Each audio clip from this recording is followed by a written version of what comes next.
Ayan guys, matibay na yan. Ang culprit mga idol kung bakit wala silang tubig. Yan, wala silang tubig. Kaya nag-iigib sila. So nag-iigib sila ngayon. Pwede pa naman sanang i-retain natin ito. Makikita nyo, mababaw lang yung baon. No? Mababaw. Kaso may biyak na dito. Yan, may biyak na. So palitan na lang natin ng bago. Ayan. Palitan na natin siyang bago. Linisin lang natin to. Tara mga idol, nag-basic plumbing tayo ngayon. Pagdating ko dito sa bahay, wala silang tubig. Although okay naman yung motor at yung supply ng kuryente. So ito pala ang problema, naputol daw. Nakaklam naman ito, ngunit yung clamp kung makikita nyo is electrical wires lang. So tara, repair natin mga idol. So gamit ang solvent, i-glue lang natin tong kanyang elbow. Dito mga solvent is walang kasamang brass, unlike sa abroad mga idol. So gamit natin anything, lagyan lang natin siya. Then ayan, salpak lang natin siya.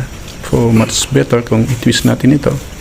Ayan, so kumakalat yung solvent, mas matibay yan. Then apply naman natin itong isang side.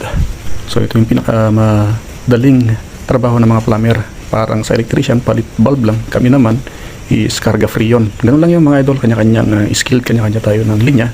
At pwede naman natin pag-aralan kung nagtitipid tayo o wala tayong pangbayad ng labor. So ito yun mga idol. So pag nalagyan natin ng solvent is ayan, makikita nyo ba hindi ko kagad diniretso yung putol.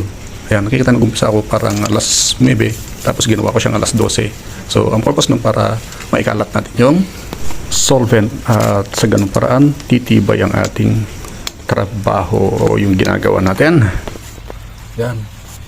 Ganun lang mga idol. Kasi may, yan o, may tama na.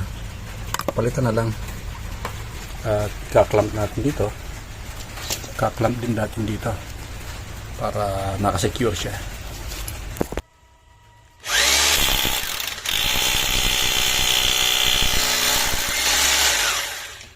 Ang gamit natin na kuryente sa pag-drill is itong ating DAE 5 kilowatt.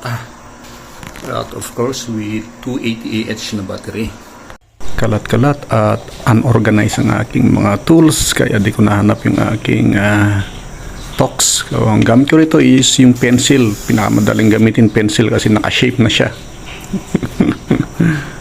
Diskarte lang mga idol. So mas matibay naman ang kahoy.